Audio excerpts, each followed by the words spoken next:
Welcome to Plug Into the Maze, the 2019 Mastering the Maze Updates presentation.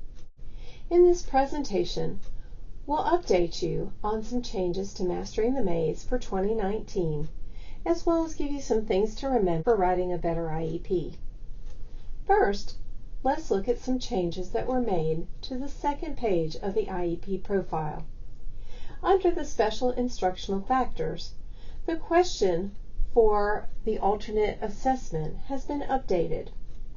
It now reads, has the IEP team determined the student meets the participation criteria for the Alabama alternate assessment and will be taught the alternate achievement standards?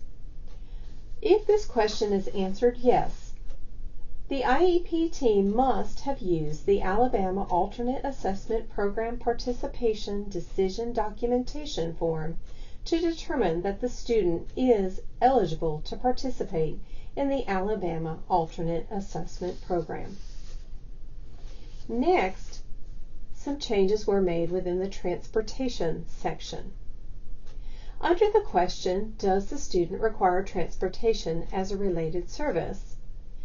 There's a section that says, if yes is checked for related service, a representative from the Transportation Department was either included in the meeting or in discussions prior to the meeting about the transportation needs for the student.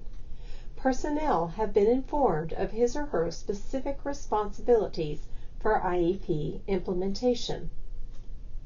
This is where transportation needs must be discussed with the bus driver and support personnel. Their signatures must be included on the persons responsible for IEP implementation form. This box should always be checked to ensure that the bus driver and other support personnel are aware of their responsibilities for implementing the IEP. You need to be sure to provide transportation personnel with any necessary training for implementation of the IEP. In addition, some additional information has been added under Check Any Transportation Needs. Under Preferential Seating, if this is checked, you must describe what that preferential seating is. Under Wheelchair Lift, you need to either indicate transfer to bus seat or wheelchair securement system, whichever will be used. And then if restraint system is checked, you must specify which type of restraint system will be used. Moving on to the annual goal page, the language above area has been reworked. It now reads, identify the area the measurable annual goal will address. The area may be a core academic content area, such as math or science, and/or a functional area, such as community participation, communication, self-determination, or behavior. Next, the persons responsible for IEP implementation form has just had a minor update of an addition of the date of birth, which comes after the student's name. Moving on to the summary of academic achievement and functional performance, the wording for Essentials Pathway has been changed from Essentials Life Skills Pathway to Essentials Pathway. Now, let's look at some things to remember as we write our IEPs for 2019-2020 school year.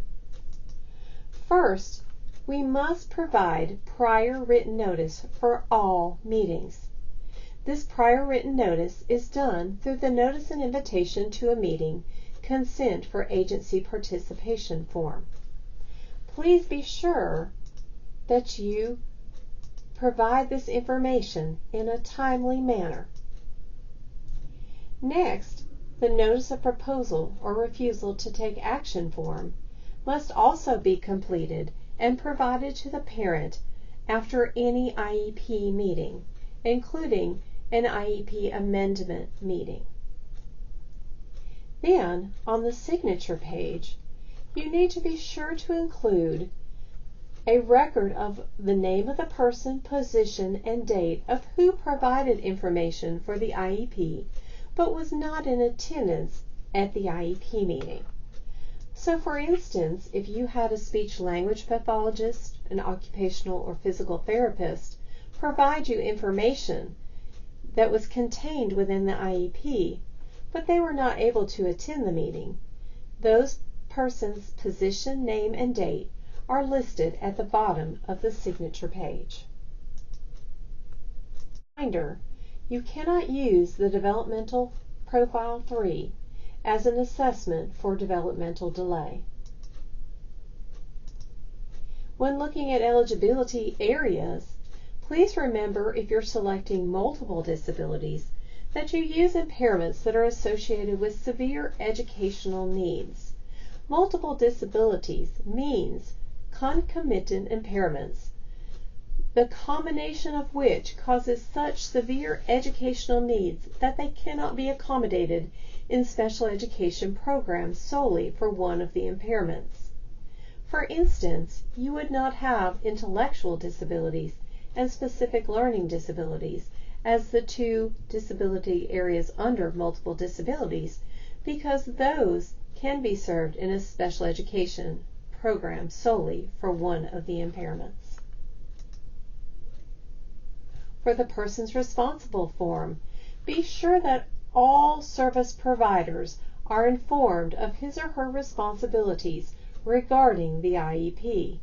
This again includes bus drivers and bus attendants if transportation is a related service. This concludes our presentation of Plug into the Maze, the 2019 Mastering the Maze updates.